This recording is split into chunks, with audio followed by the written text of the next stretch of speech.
Discover, engage, succeed. This year's Avid Summer Institute theme speaks to all educators in every classroom across our nation. We all want our students to discover who they are, explore their hidden talents, and to see what this world has to offer. We all want our students to engage fully in their own learning process and to listen and learn from others. We all want to believe that our students can succeed and know that they were given the tools to be the best they can be, no matter what circumstances may be in their way. As a middle school language arts teacher for over 12 years, where's my middle school teachers at? Woo! It takes a special group.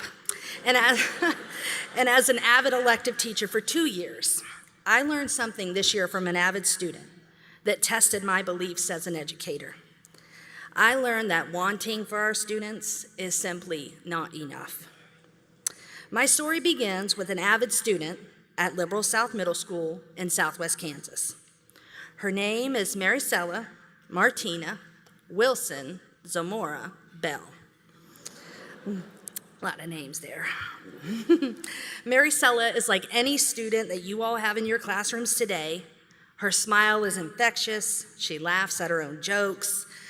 She's a people pleaser. She's a teacher's pet. She makes straight A's with seemingly little effort. She's great at quieting the class when they're too loud so she can hear you speak.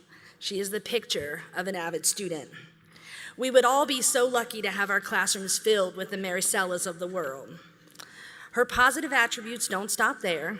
She's an active member of student council, a cross-country runner, a dancer, an Avid student, and for the first time this year, a competitive female wrestler. Yeah. If you had asked me the question at the beginning of the year, if Maricela had the capability of discovering, engaging, and succeeding, my answer would have been most assuredly yes. Through the training that Avid has provided me, I understand the importance of building relational capacity and creating personal relationships with students. I have gotten to know Maricela the person, Maricela the human being, and not just the Maricela she portrays at school. You see, we're all guilty of looking right past the Maricelas in our classroom. We make excuses like, oh, she doesn't need my help, she's a straight A student, or she's a cheerleader, she couldn't possibly have issues socializing with peers. I couldn't have been more wrong.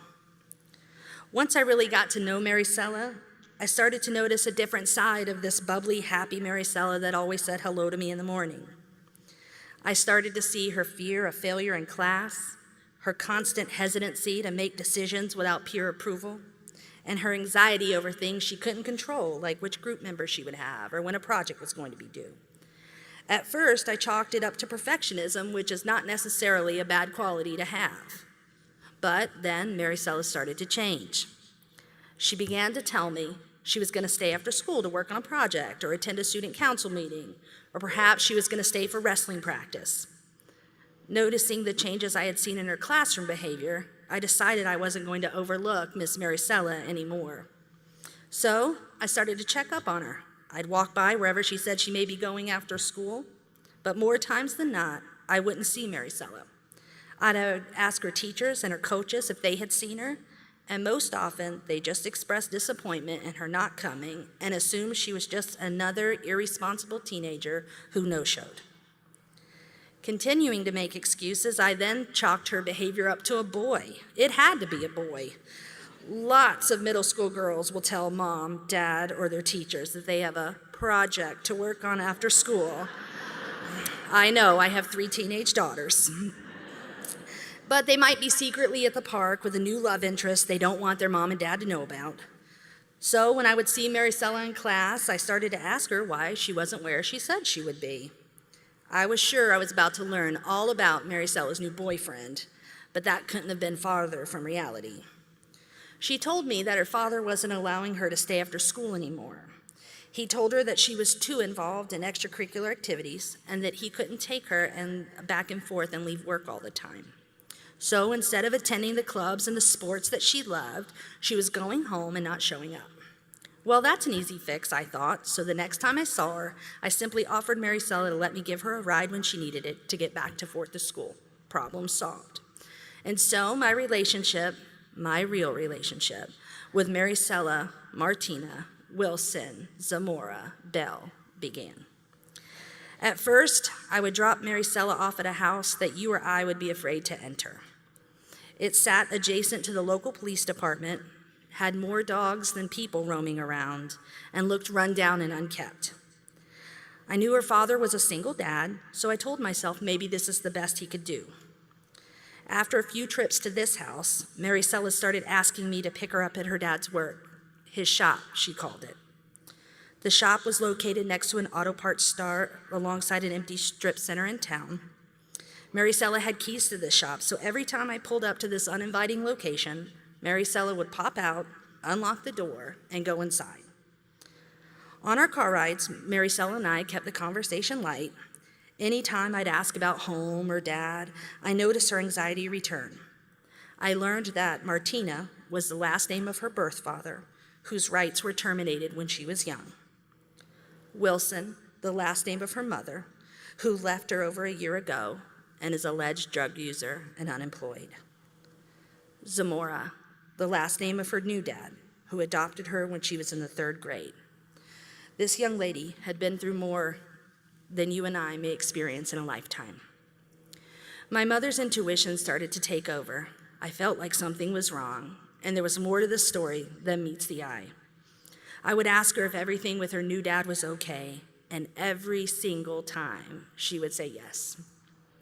This continued for several months until I came to school one morning and there was a letter on my desk from Maricela. What I read in that letter still haunts me.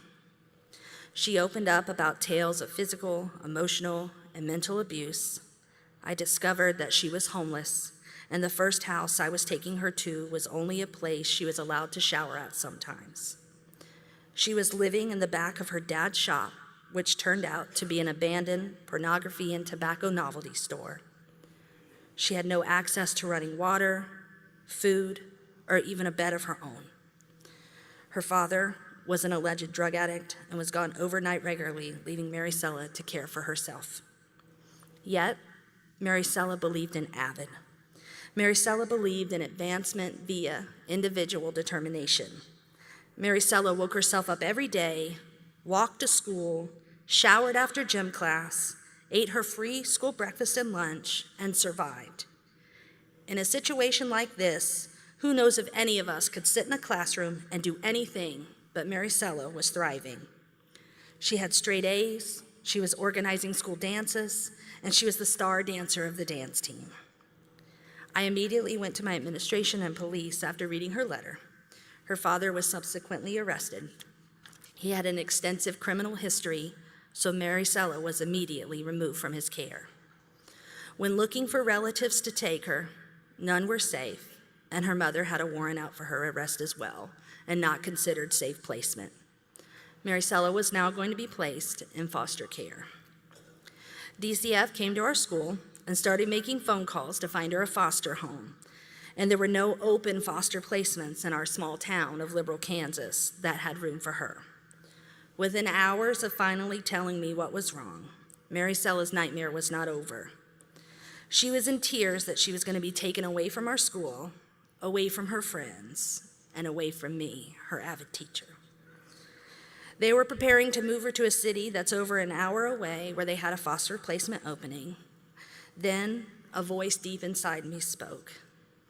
I'll take her. I asked,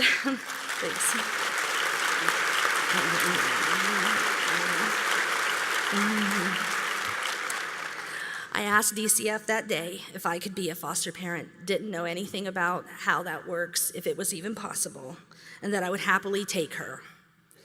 In early October of 2016, Maricela moved in with me and my family. I have a wonderful husband of 18 years, 3 amazing children, and now Maricela makes number 4. For the first time in her life, Maricela can be a child. She can shower when she wants, eat when she wants, and boy, does she eat. And she can attend any school function that her heart desires. Happy ending, story over, right? Well, Maricela's still doing well in school. She's discovering things about the world and herself almost every day. She's authentically engaged in school and in life, and she's definitely on the road to success. We still live with ongoing court hearings and therapy and loads of caseworkers, but through all of this, Maricela and I both have learned that every day together is a blessing. Maricela, Martina, Wilson, Zamora, Bell will always be a part of my life and my family, no matter what happens in the future. We recently took her and our family on a cruise to the Caribbean for Christmas, where we taught her how to swim.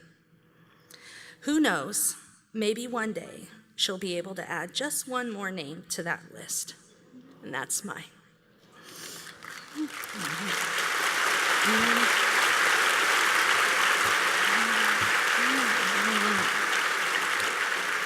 So teachers, may we all notice the Maricelas in our classroom. Thank you, Avid, for giving me the tools and the inspiration to build that Avid family that we hear so much about. And let me leave you with this. Don't just want your students to discover, engage, and succeed. Hold their hands and show them the way. Thank you.